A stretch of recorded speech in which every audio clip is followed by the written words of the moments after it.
Okay, this is the last episode of Obi Wan Kenobe we'll be talking about because it's the last one in the series. So stay tuned.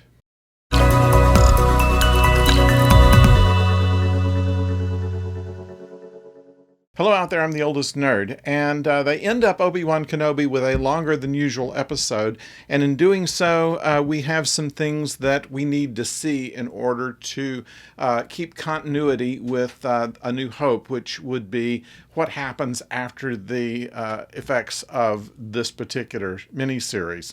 So, in 6 episodes, we've taken Obi Wan from kind of a beaten person who's lost his confidence to someone who regains it and wants to meet back with his former Padawan and now nemesis, Darth Vader. And some things are revealed. First of all, we see young Owen and Beru and a very young Luke Skywalker. Obviously, he doesn't know what's to become of him. He's still, a nice little kid who's helping repair one of the evaporators. We have information that since Obi-Wan had left his communicator on the planet, and that Reva was able to revive herself even after being knocked down by a lightsaber.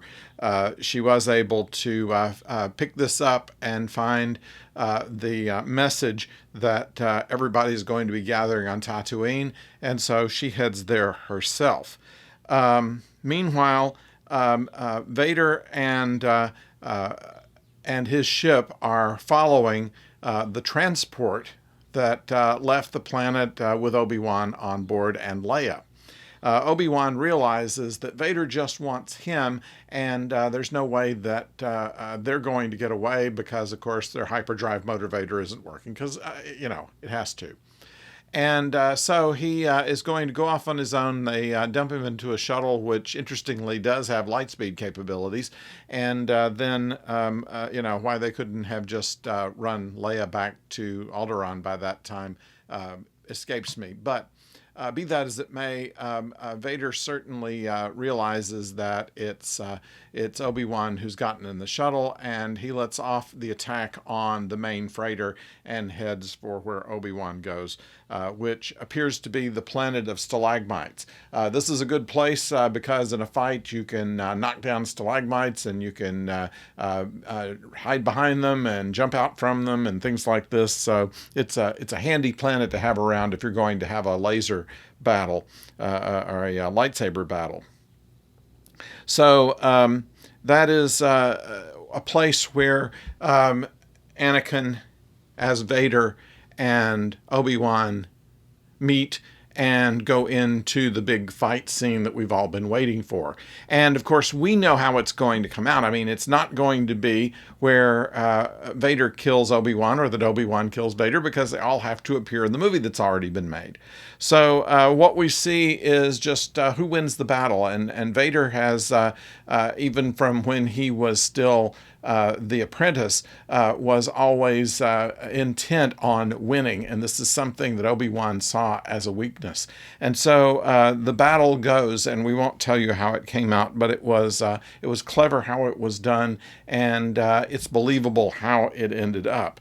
And this also kind of works with the continuity of Obi-Wan saying that Darth Vader killed Luke's father, where he's not exactly lying, but in my opinion, he's still lying. It's a play on words as to whether Vader replaced Anakin or if Vader killed Anakin, and if they weren't really the same person all along. It's just a bit of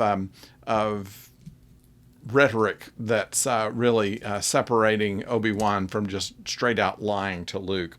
But they try to put something in this episode in order to make it a little easier pill to swallow.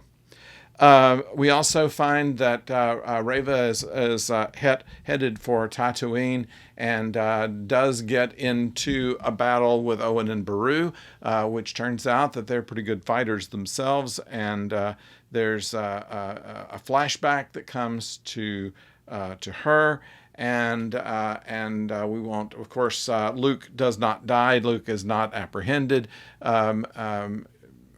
We won't say what happens to Reva, but it also works in a way that kind of works.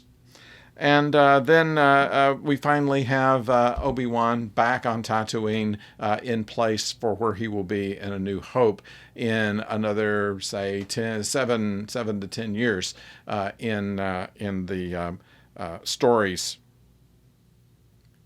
timeline. So, all in all, the whole series was well done, as you might expect. The special effects were great. They had a few twists here and there, and despite the fact that we kind of knew how it all had to end up, acting by the actress who played Leia was tremendous. Of course, Obi Wan was very believable. I'm not certain that I was very happy with the fact that he's walking around depressed over half the series, but still, he did an admirable job with the material that he was given. The visual effects were flawless. You couldn't tell what was real and what wasn't. And the minor characters also added to the story in the same way they did during The Mandalorian. So we think that all in all, it was closer to The Mandalorian than it was to the Book of Boba Fett. It was well done, and we recommend it. If you haven't seen anything in this series, I recommend that you watch it. So let me know what you think about it in the comments. And like I said, I'm going to, I haven't said it, I'm actually going to be on vacation in the coming week, so I may not be able to reply to all of your comments immediately, but in about a week's time I will do that, and further videos on this channel will be a little bit later next week. But until then, and we'll have pictures of where we went, don't go far.